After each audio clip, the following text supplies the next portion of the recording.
Отделете повече време на тези, които обичате, защото те не са с вас завинаги. Кажете блага дума на този, който ви гледа отдолу нагоре с възхищение, защото това малко същество скоро ще порасне и вече няма да ви държи за ръка. Ценете моментите, в които сте заедно. Отделете време да се обичате. Намерете време да си говорите.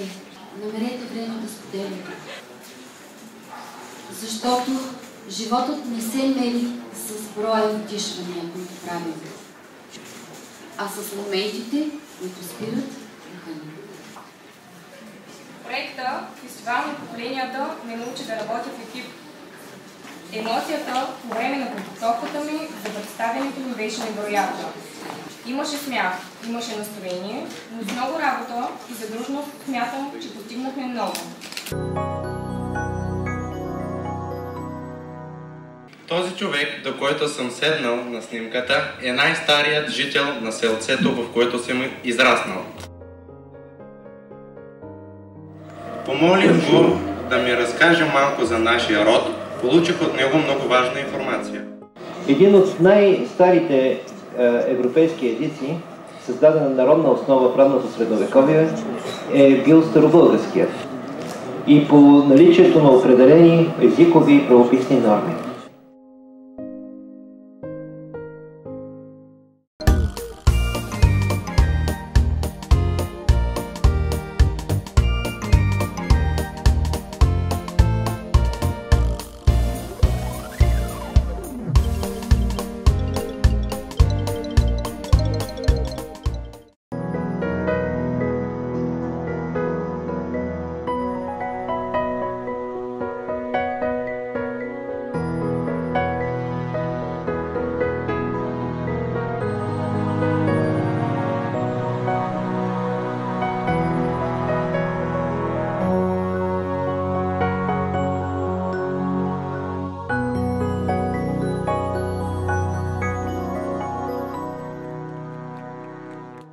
Свързваме талантите с сцената.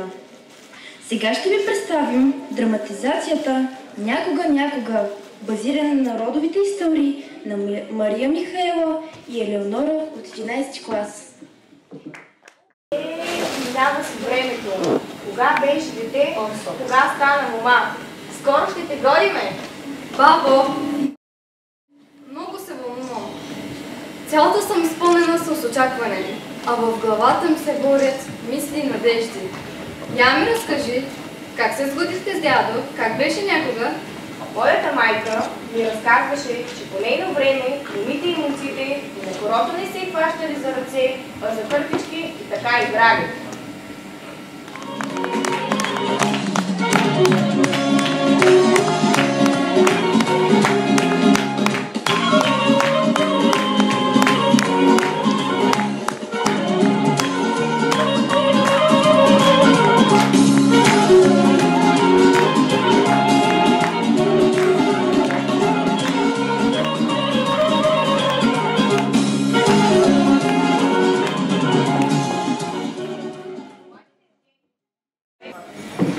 Дядо?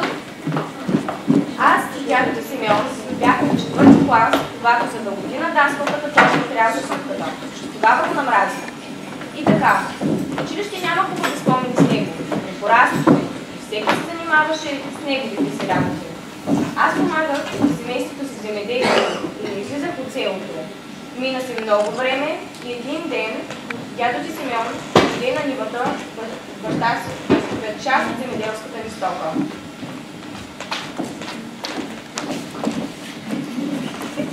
Добър ден! Добър ден! Гледам, свитката ти пак е дълга. Симеон съм, помниш ли? Помня, как да не помня. Гледам нещо. Много си се променила. Еми, то тъй като гледам и ти нещо много не си седиш на мястото. Пък и хубава си станала. И ти сега, намери какво да кажеш. Давай да си гледаме работата, че наша. Гледахме с друго око. Не като малки четвъртокласници, а като големи хора. Покрай общата ни работа с Симеон, ние се виждахме често. И все повече Започвах да си мисля, че се влюбвам в него. Неща за Любчо от неделно. Млад, добър, пък и имотен. Да говорим с щерката. Пък и семейството му на гости да поканим, да се опознаем. Дочух разговора, пък и често за Любчо почнаха да ми говорят.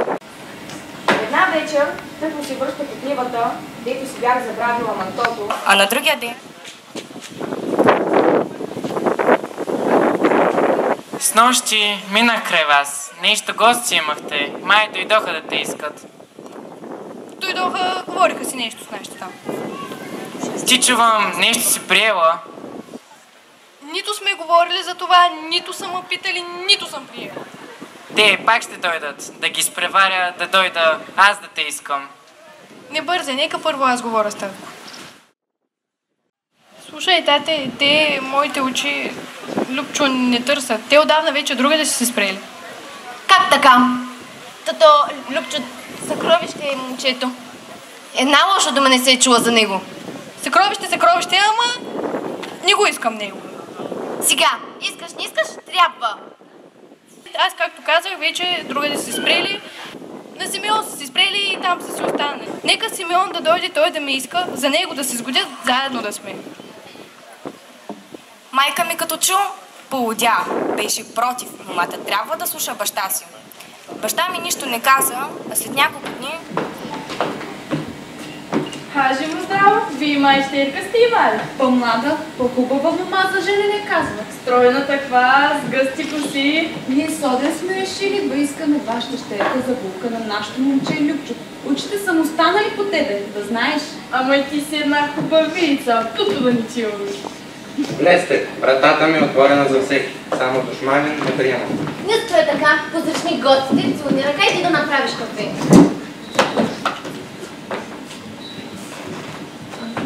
Нашия Любчо, да знаете, най-личен в Лилезно. Момиче умрат за него, като пчели на меса.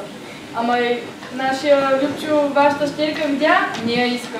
И грижовен, и работен, и домът му дом, и имотът му имот, като слънце. Донесах кафето, слушам. И ръцете ми треперят. Като го сервирах, залях едната годежарка. Непохватно момиче. Ама спокойно той Любчо на теб кафе ще прави, не ти на него. Много е похватен, от всяка работа разбирам. Да, видите, един ден майка му разболяла се беше жената, но той всичко нагадеше, не го беше срам. Като премина самотоката, баща ми започна да говори и до днес помня думите му. Сега, знаем се, вие лоши хора не сте, само че преди вам, моята щерка, друго момче я искаше. Обещали сме сега, залюбили са се, за друг неща да чуват да се женят. И вашето момче е хубаво, ама на, пусто сърце. И за да не става пътило, сме решили, нека да ги женим. Поживо, поздраво, всичко ще се забрави и всеки по пътя си. Много жалко. Жалко са, Любчо, ще угасне момчето. Ние тогава да си ходим и развали си хубавата работа. Останете си със здравие.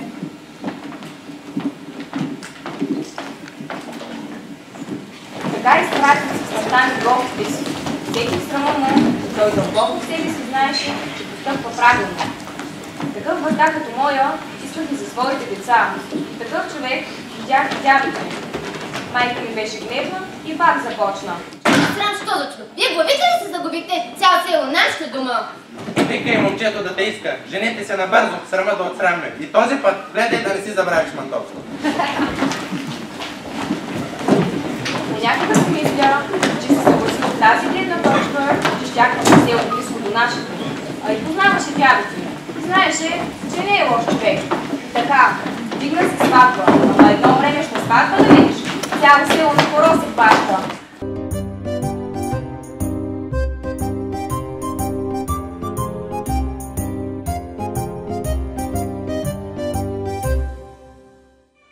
Фестивал на поколенията.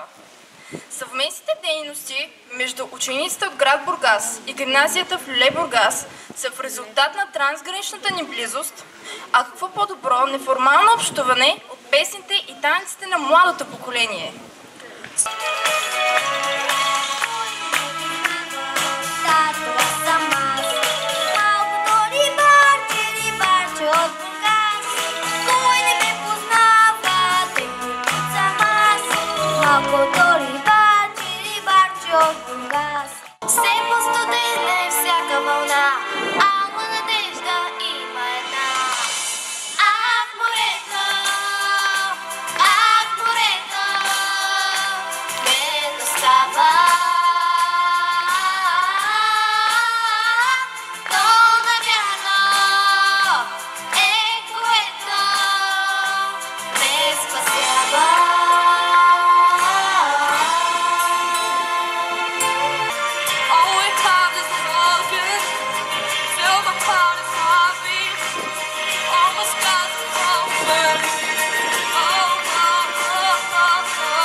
Sé que te gusta ser transparente, ser diferente de tanta gente. Seguir un sueño